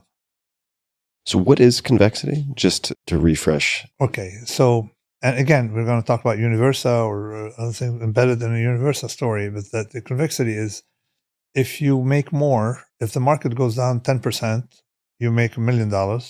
If it goes down 20%, you make $10 million, you have convexity. And this is what everything is based on. Well, that general idea, that we call it convex. And concave. Probably the best illustration is how we fared in 2007. And I explained it in the Black Swan, right before it happened. I looked at the risk of Fannie Mae by a deserter who, left Fannie Mae and distributed the risk reports. We looked at the risk of Fannie Mae and noticed that if the market, say, an interest rate or risk or mortgage premium or something like that is increased by 100 basis points, they lost X. 200 basis points, 20 times X. 300 basis points, I said, they're sitting on a barrel of dynamite in the Black Swan. 2007, 5 months later, okay, they started going on, and eventually they lost the book, $600 billion losses. Okay. Why they said, oh, they reacted to me by saying, oh, we monitor our risk. We have 15 PhDs. Okay. We've got 15 PhDs, 15 trillion PhDs. It's not going to help you with this. So this is convexity on the losses. And we're doing the reverse on the profit side. And there have been a lot of people get upset the way Mark presents the numbers. He writes to his investors, you file with the SEC, all the numbers are available. They tell them, listen, we made 4,000% on your maximum loss. Okay. Whereas if you invest in the S&P, you can lose 100% of what you have. So the return you have on that maximum possible potential loss. So in other words, when you go to bed in the evening, all you could lose is that much, and how much these options were explosive on their maximum loss. Right? Yeah. So that was the asymmetrical. That was the asymmetry is 4,000 some percent. But that's not the first time it happened. Nobody noticed. Before the crisis in 1987, there was a Plaza Accord where a bunch of people got together secretly on a Sunday and made an announcement. We're going to support the currencies against the dollar. The dollar is too expensive. We had a huge move. I was at work. We had a tiny risk. There was an explosion in my P&L. Okay, they brought detectives or inspectors to figure out why the P&L is so large for that so little risk. Because you had your maximum risk, all you could lose is, say, X $1,000, and the P&L exploded. So that's how it works. They couldn't believe it. They couldn't believe it, right? So I decided, okay, I'm going to make a living. Now, when you say exploded, this is in a bad way or a good way? Good way. Yeah. I see. The P&L. Yes, the P&L was too large for the risk. They say we're supposed to only take. You said your computers couldn't handle the numbers. Right. So for them, it's high risk, high reward. How are you getting low risk, high reward? No. They said you made too much money. You got to be taking risk. You're hiding something from us. That's what I mean. And the computers would take something like 10 hours at a time to compute the P&L at the end of the P&L. You see, so every time they said, go redo it and stuff like that. And I was frustrated because they couldn't understand it. They couldn't understand it. But this is the same thing happened to Mark. This is the trade that they did for, that's the beginning of the trade that became Empirica Universa.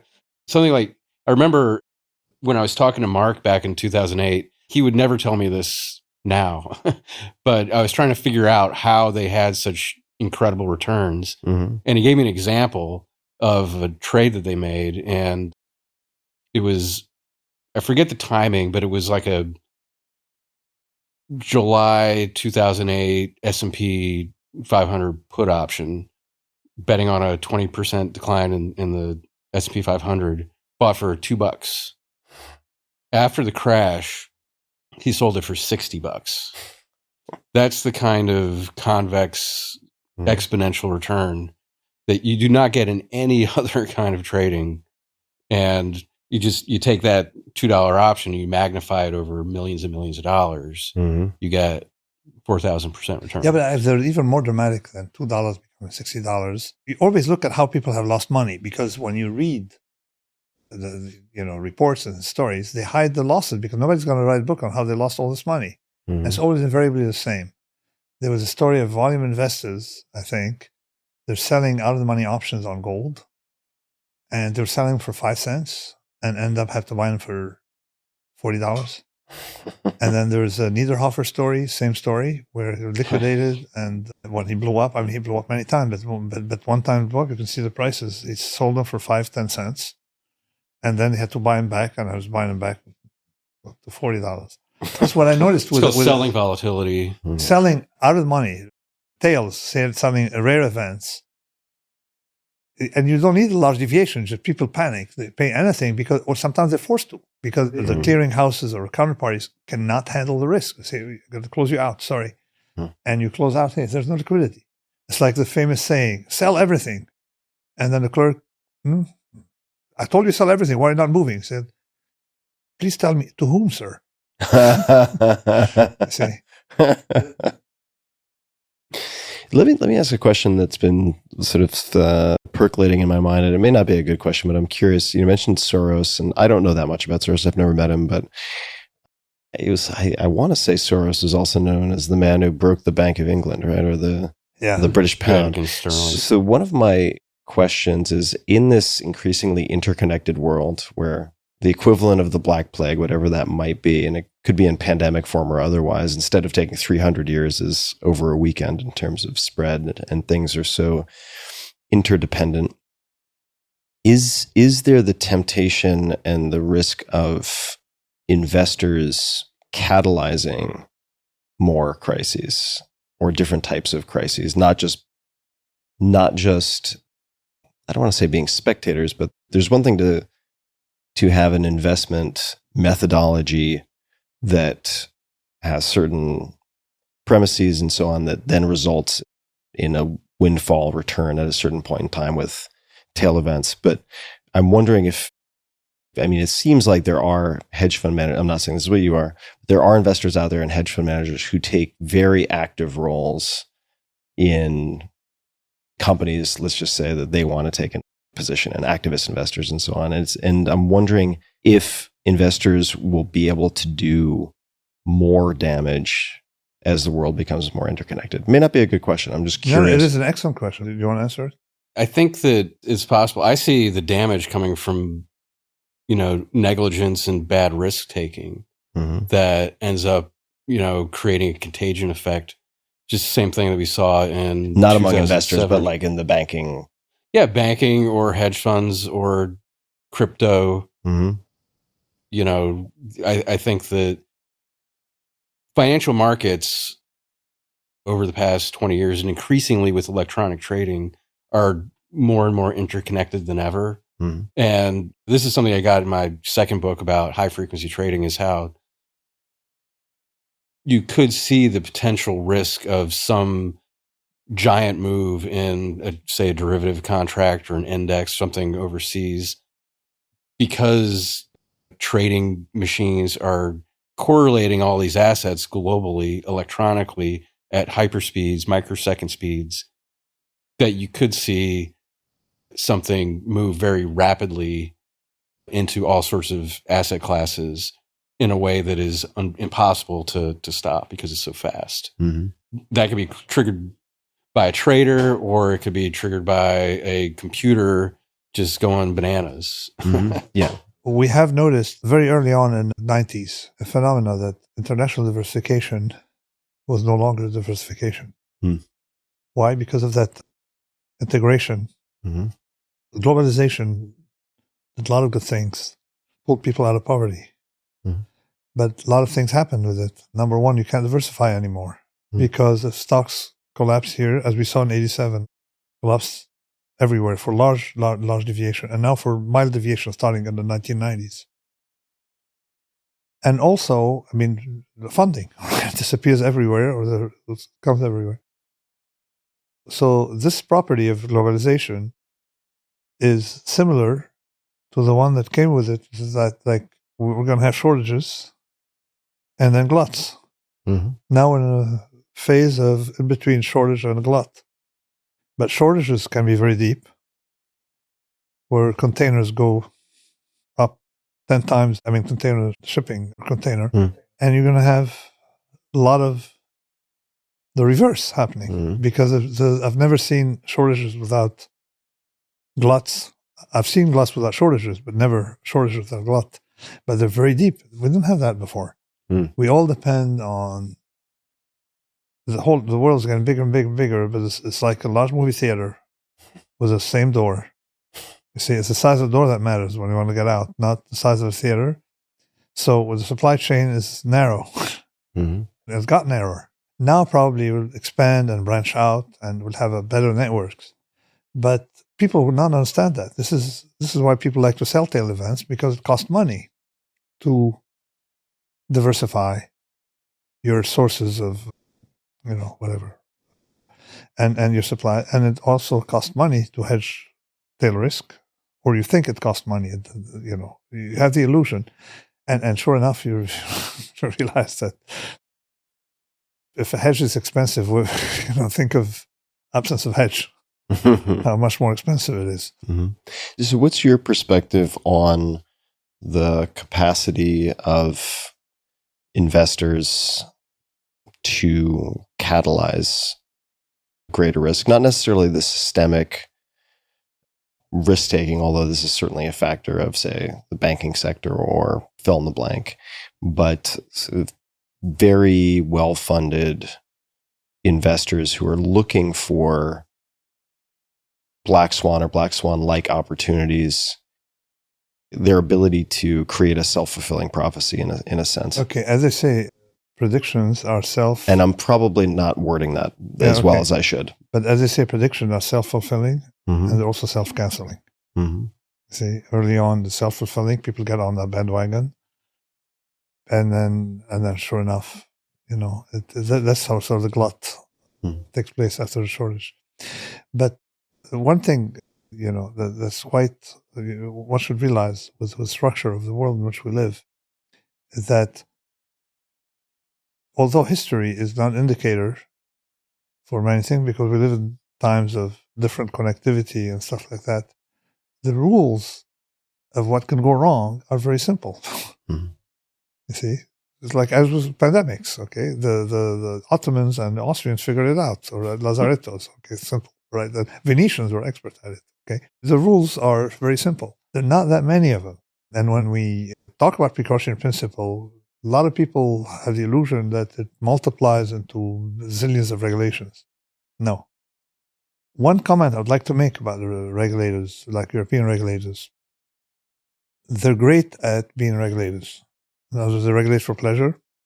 And if you put 200,000 people in Brussels, of course they have great French fries and beef tallow and whatever, duck fat, whatever. But at the same time, what comes with it is these people are going to regulate you out of existence on things that are trivial. They like to do the trivial because it's easier to sell. So they regulate vacuum cleaners, right? How much energy should be, or the speed of your windshield wiper on a farm tractor if it has a windshield, that kind of things. But they can't control the borders. And they didn't think of COVID. Of all the people we spoke to, because a lot of people try to talk to me about risk, thinking that, that you should talk to someone like me about risk. Okay. And usually I get upset because, hey, where's the next Black Swan? You're not getting it. The Singaporean government, because they didn't fare very well with COVID as much as they did before. I think maybe because my friend was gone or something, but they knew, they said, okay, what can go wrong? And let's reverse engineer our hedge. You see, sort of like the reverse of what you think, and build things in a way to withstand that kind of shock. Are there other examples outside of Singapore? I'm very interested in Singapore, and I guess who is it, Lee Kuan Yew, and the entire story of Singapore is pretty wild. Any models or leadership outside of Singapore, not necessarily related to COVID, although it could be, that you think does a good job of applying precautionary principle or working backwards in the way you described? All traditional societies, or traditional communities, like Italy would resist GMOs. And although people online may say, oh, this is anti-scientific, they know it's not, science is not about that, for example. So it depends on which domain. There's some domains, some people are good at some domain, not others. Like Russia was very good at some classes of risk, but not visibly at others.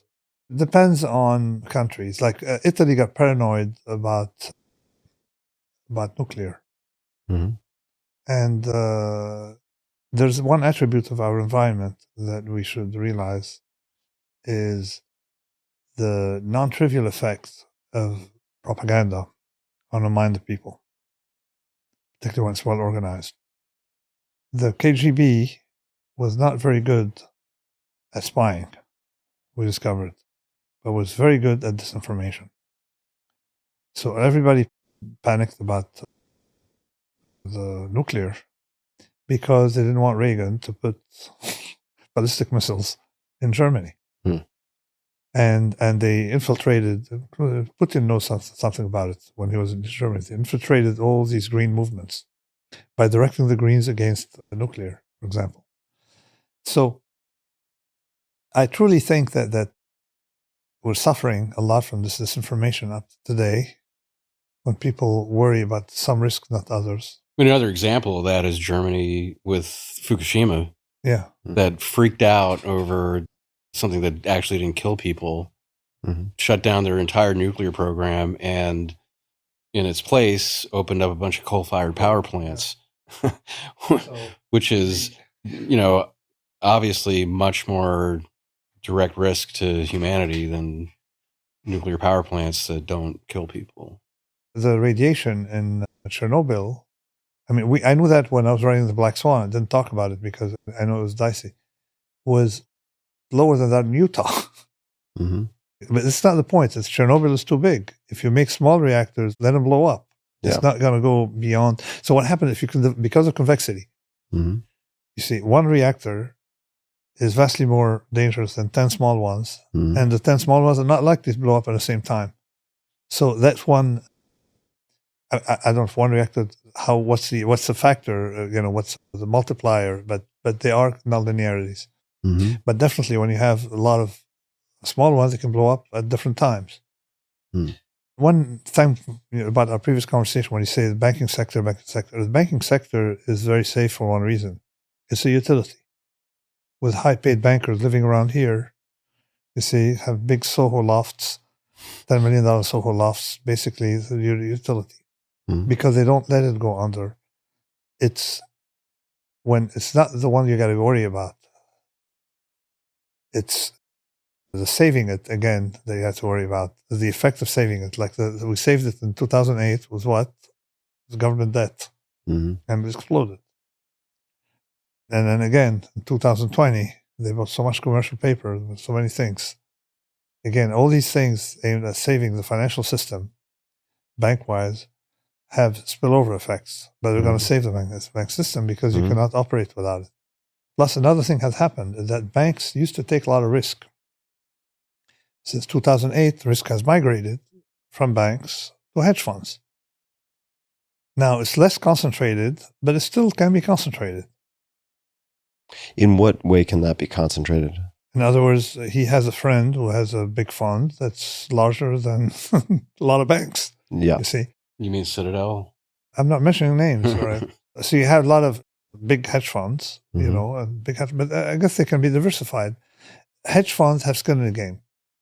In other words, the owner of the hedge fund has money in it, unlike a bank where you just have the upside, not the downside. Of course, long-term capital management is the counterexample. No, they had skin in the game. Okay, so there's two things. Became very systemic. No, it is. The skin in the game is a disincentive, of course, but it also skin in the game is a filter. You see? So where are the people from? Is anybody from long-term capital management still around? Last I heard, John Merriweather was 10 years ago trying to start a hedge fund. But there you go. So if you can't recover, the skin in the game has fallen effect. The reason you don't see too many crazy drivers is because they're dead. Because you inflict risk on others, but you experience the same risk. So you tend to exit the pool. So it seems then, maybe I'm misunderstanding, but that the migration of risk taking to the hedge funds, assuming that the GPs or the people running the fund have sufficient skin in the game, would seem to be a net positive. Yeah, hedge funds are okay, but we have had the risky part, the ones that are most fragile, the private equity, and of course, by far, people who need funding, because I don't know if you realize, but since we had our 3 bottles of champagne, pink champagne, like 4 bottles, whatever, a lot of pink champagne to celebrate Lehman's departure from this town. Since then, we put interest rate at close to 0. So when I was, a student and everything, for me, an investment was something that generates cash flow. So you build something that generates cash flow. So you value cash flow and or residual value at the end. Okay. And you can tolerate negative cash flow if you're going to get some later on. Or if So it was like us, if you discover gold later on. So the business model was cash flow based with a short-term or long-term cash flow. The world has changed, all right, in the funding world. What is the game now is who you're going to sell your company to. I see. So you're talking about startups in this case? Exactly. Startups or a lot of investments. You buy an apartment, you buy a house, you buy a building, you buy something, or you invest in some crazy idea. And someone was contacting me about LLM models, ChatGPT, by saying, "Oh, we have this startup. I'm investing in this startup," and I looked at the rationale, and then he said, "Yeah, I'd be able to sell it within 2 years." I said, "Listen, this is a trap." Okay, so companies say even Twitter was operating on a following modus. We go to the market, okay, as a cash machine, so you don't even have to generate cash. So basically, everything came from it has Ponzi characteristics. Someone else will buy our company, or we're packaging a company to sell it to someone else. Mm-hmm. Okay, now, that started before the great financial crisis, but it was very moderate.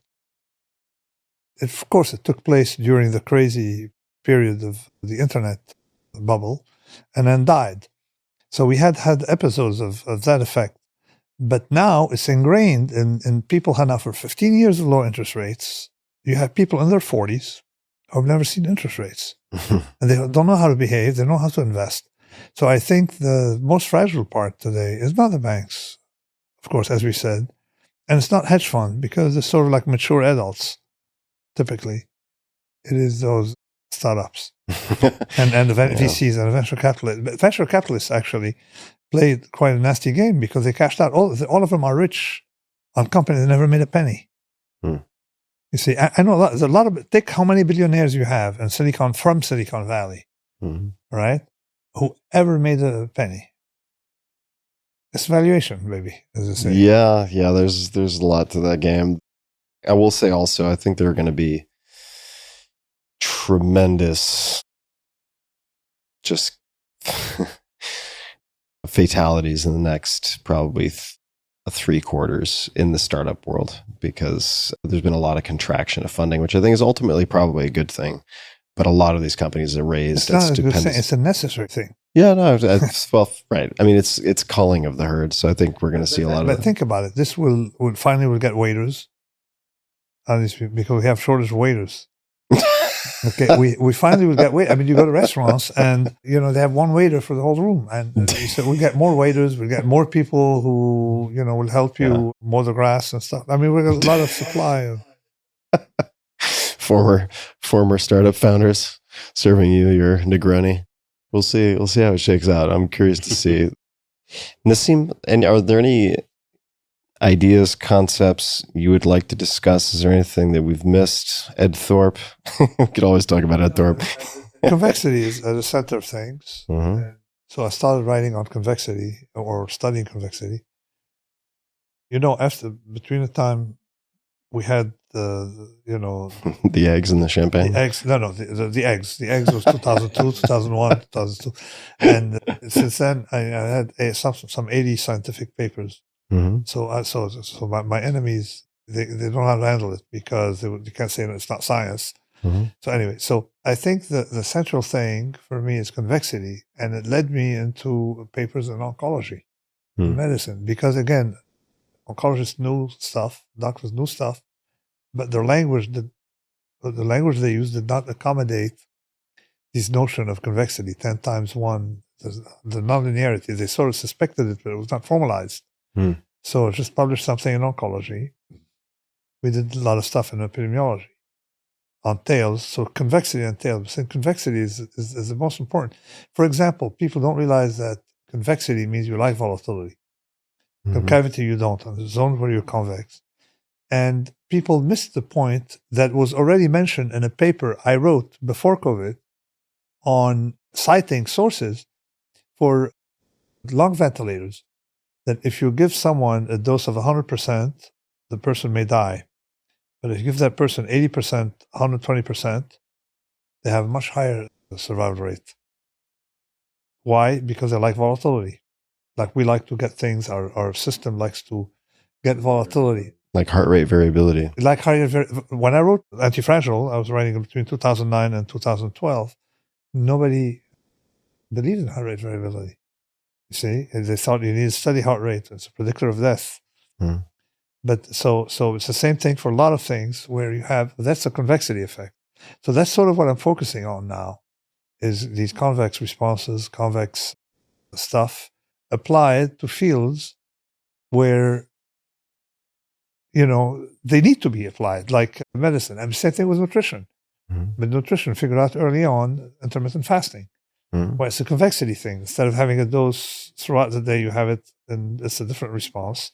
But there's a limit, you see. Mm. You'd rather have your calories, a concentration limit. You'd rather have your calories, once a day is okay. Once a week, not so sure, you see. So there's an optimum thing. It's the same thing can be generalized to other things. This is what I'm working on. Mm. And it's taken me a while. And all that comes from optionality, option trading. Does it make sense for people to become familiar, even if they never engage with options, in some basic education in options trading? Or would you say skip that and study? Skip that because they're going to sell options. Okay. They used to say 9/10 of option players will be sellers. I think it's 99 out of 100. Mm-hmm. It's so appealing because someone's going to give them the story. You sell options, you have steady income. There's nothing people like more than steady income. And the reason Mark is in business, because he's the only person I know who doesn't care about having the psychological prop up of having steady income. Mm-hmm. Because everybody else has a steady income, they would debase the trade to have a steady income. And sure enough, you get steady income by selling the tails. And that is generalized. To give you an idea, companies that have steady income Mm-hmm. are short an option somewhere. Mm. You see, so it's not trading options that will help you, it's looking at optionality in business and in places who will short that optionality. Mm-hmm. Like you can have two funds. They all have now same return. One fund can have a lot of short options, and one fund can be robust. You won't be able from the outside, and security analysts have no idea. Weapons of mass destruction. That's what Warren Buffett called them. So ordinary people should stay away from these derivative contracts. And it's one of the things that I had to deal with this book with my editor and, and people who've interviewed me since then, is everybody wants to know how to do the universe of trade. Mm-hmm. Mom and pop, how does mom and pop protect themselves against these things? Because in the book, I warn these downturns are very bad for your portfolio. These are things that kill you. Mm-hmm. If you go down 40, 50%, this is something that Mark talks a lot about. You lose 50% to get back to where you were before it happened. You have to make 100%. Mm-hmm. So these are the things that you really want to protect yourself against. And my editor was like, well, he wanted to know for his own, because he was getting scared. How does an ordinary person do this? How do they protect themselves against these big events? And my answer is an ordinary person should focus on her or his business. A dentist should focus on dentistry, not trading gold. I mean, my experience, you see people whose business is not the finance, and they think that they've got to make money out of their checking account. So what happens is they have so much scrutiny by their own business. Say they run a bakery, they know the suppliers, this guy pays, this guy, they know all the risks. And then they blindly put their money into something they have no idea what's going on. Okay? So this is where the sucker, you know what I'm saying, is domain dependent. Some people are skeptical in one area, but don't transfer it to stock market. It's the same thing. So there's something about the stock market, particularly with the weakness of religion, that makes people believe in stories of returns, but not believe in theological arguments that we've had for 2,000 years. So it's the same thing. It's that sucker and I tell people, listen, what do you do? Oh, I have a bakery. Focus on baking and use your money to preserve. Mm-hmm. That's not your business. So this is what you tell a pop and mom. You don't tell them how to do universal trade. You tell them they can't do it. Yeah. That's the problem. Well, I get after being in Silicon Valley for 17 years and having some pretty good luck with startups, I get the question of like, how can I invest in early stage startups? I'm like, don't. Yeah. Do not Exactly. under any circumstances do that. It's like, unless you're living in the middle of the switch box and you're dedicating your time to that, do not do it. Unless you're a trader, don't trade. Yeah. Unless you're a baker, don't bake. Unless you're a dynamite maker, okay, don't make dynamite and stuff like that. I mean, it's elementary. This is Scott, the new book, Chaos Kings, How Wall Street Traders Make Billions in the New Age of Crisis, is available where all fine books can be found.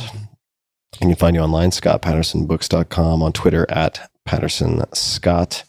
And Nassim, where would you like people to engage with you if they engage with you or with your books, understanding that you have begun work on these various, I suppose, parts of your multi-part essay at different points in time? Is there a place where you would suggest people engage with your work first? I suppose it depends on their orientation. I think Fooled by Randomness is the one that people like the most. The Black Swan, what they cite the most. And Antifragile is the one they misuse the most. Misuse, yeah, because they say, oh yeah, the virus, you get stronger. What doesn't kill you make you stronger. I know, but what kills you doesn't make you stronger. I mean, they're not getting it right. Like the first thing to be fragile, to be anti-fragile, is first you have to eliminate fragilities. You see, that's the first rule. You eliminate, you tell risk, you don't open it up. So I don't know, but I would say Fooled by Randomness is a good start. Or if you're a lawyer, skin in the game. I have no idea because I'm not thinking in terms of my past books. I'm thinking about the book I'm writing now. Yeah, what are you working on now? If you can say. Two things. There's a Technical Incerto second volume, which is all the scientific papers around these points. And I'm working now on a book that is pretty much like structured like an ancient Roman Latin treatise, Latin language treatise, okay, with questions and stuff like that. And it's liberating to be able to write without having the narrative. Just boom, point blank. And in it, I cover all these points. Question, what is convexity? What is so? And I've decided to do all of that in one book. And it's going to be called Principia. For example, why the risk of an individual, getting this doesn't translate into a collective risk in the same way. Right, the swimming pool versus COVID. Stuff like that. And also why, you can generalize, a lot of it has to do with scalability. People have the idea that we should have individuals to have a virtuous society. Typically, if you there's a lot of greedy individuals can build a virtuous society. That's the Adam Smith argument, or actually one Malebranche. So the idea of scalability, for example, is the most misunderstood thing. Like a town is not a small village. I started the topic in Antifragile, but how things scale differently. So a town is not the same village.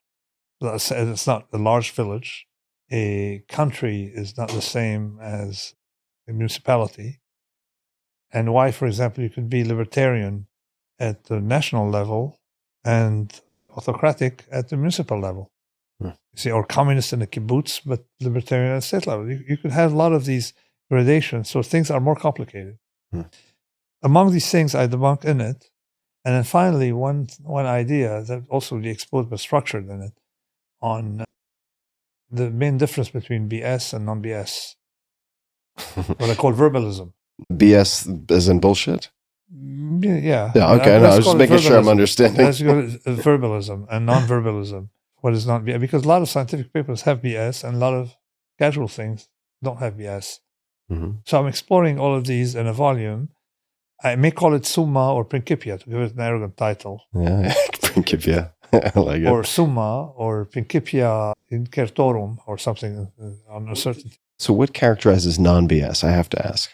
I have rigidity of meaning. Rigidity of meaning. I learned that from arbitrage trading. I learned a lot of things from trading. And arbitrage trading, the law of one price, is like if you combine things, they should have the same price here, Singapore, or downtown, uptown combination. That you should have no arbitrage. I can't really buy. I used to do arbitrage. I started doing arbitrages like I'd buy an option with this converted to a cross and end up with something cheaper than some other one I would short, and then you get it. So you should not have a law of one price. I say rigidity of meaning. So no matter whatever words you use, always refer to the same thing. Mm-hmm. That's what my criterion of rigidity.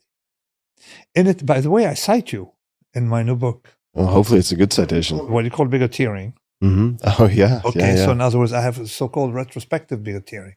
I have one section is on scalability, and one section is on the passage of time, how we don't get time right.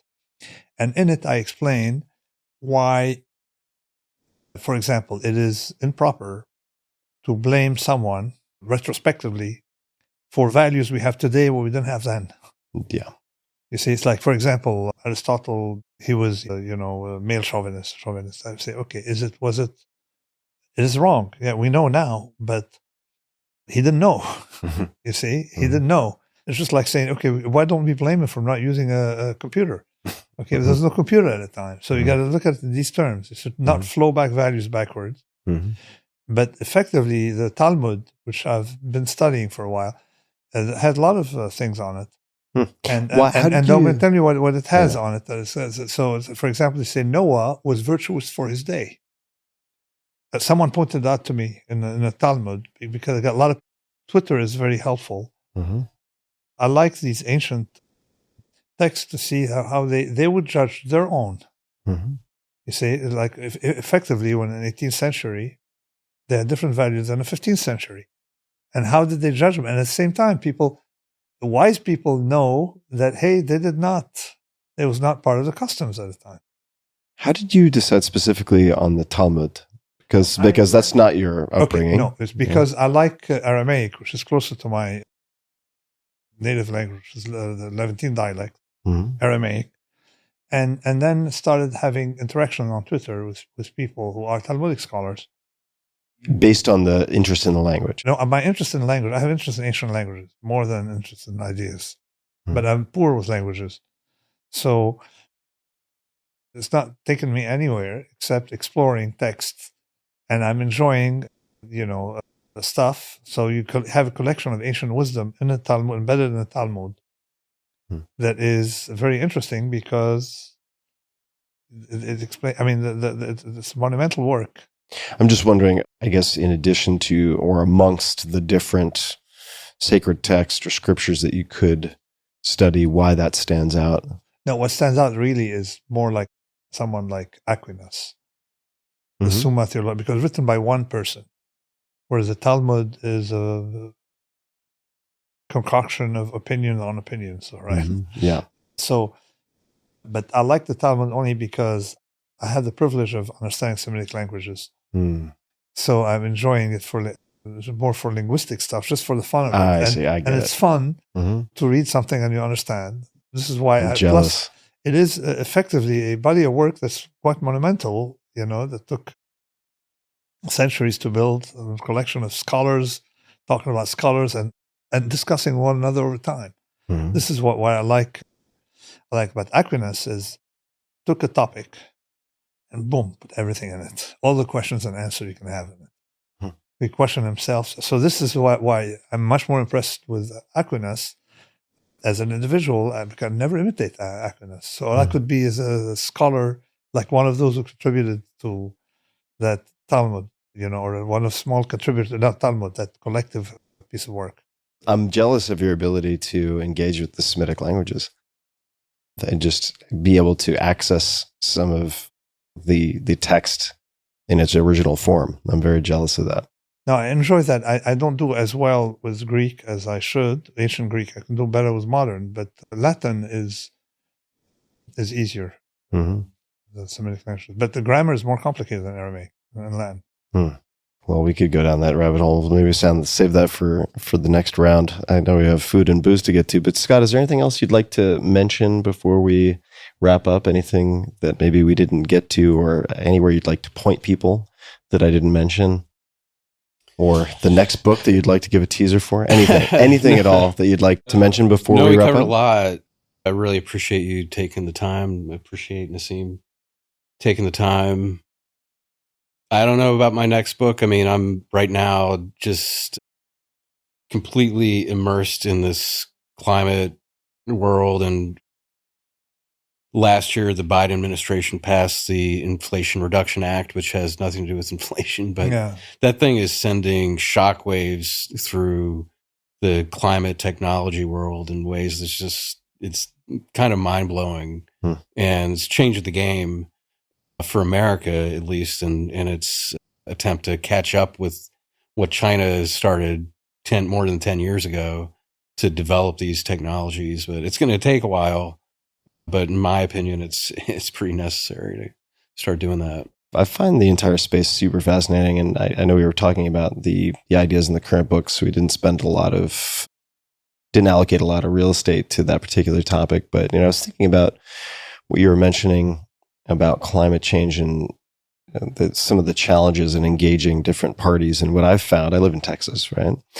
A lot of people engaged in the hydrocarbon businesses and so on. And I've spent time with a lot of these people who are not stupid, right? There's some very smart people, but you study the incentives and you see certain behaviors. You looked at the sort of incumbent interests. And where I have found productive conversations to be had is if I avoid certain types of language. So for instance, if I don't mention climate change, but I say, let's put aside the question of whether humans are causing this or not, which is very painful for a lot of people to do, but it's a great way to fight, But if I'm like, look, let's put that aside and just look at extreme weather events and look at some of the upside potential with some of these technologies and like where they could find incentives, like financial incentives outside of some of their current sandboxes.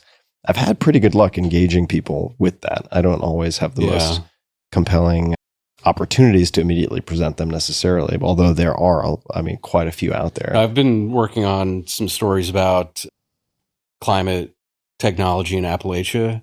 So I've had a lot of conversations with Republican lawmakers in states like West Virginia about efforts to bring in renewable energy into the state. And you can have perfectly rational conversations with them and they love it. And you don't talk about global warming or, climate change. You talk about energy. And you talk about how, why would we not use this new form of energy that's actually cheaper than everything else, wind and solar. And they get that. They're like, we're energy people. We understand it and they're embracing it. Yeah, I think energy independence is sort of a in competition with China. In competition. Well, I guess we can save that for round two, but I really appreciate the time from both of you. And took a ton of notes. For people listening, also, we'll have show notes linking to everything that we mentioned, as usual, at tim.blog/podcast. So you'll be able to find references and links to certainly everything I have in my notes and a lot more that came up in conversation. Any last parting words, gentlemen? You're not going to play with dinner this time. I'm paying. Okay, agreed. Last time, no games. Last time he went and paid. Right. No games. I won't skulk off and surreptitiously pay for anything. So on that note, off to dinner we go. And thank you very much, guys. And to everybody listening, thanks for tuning in.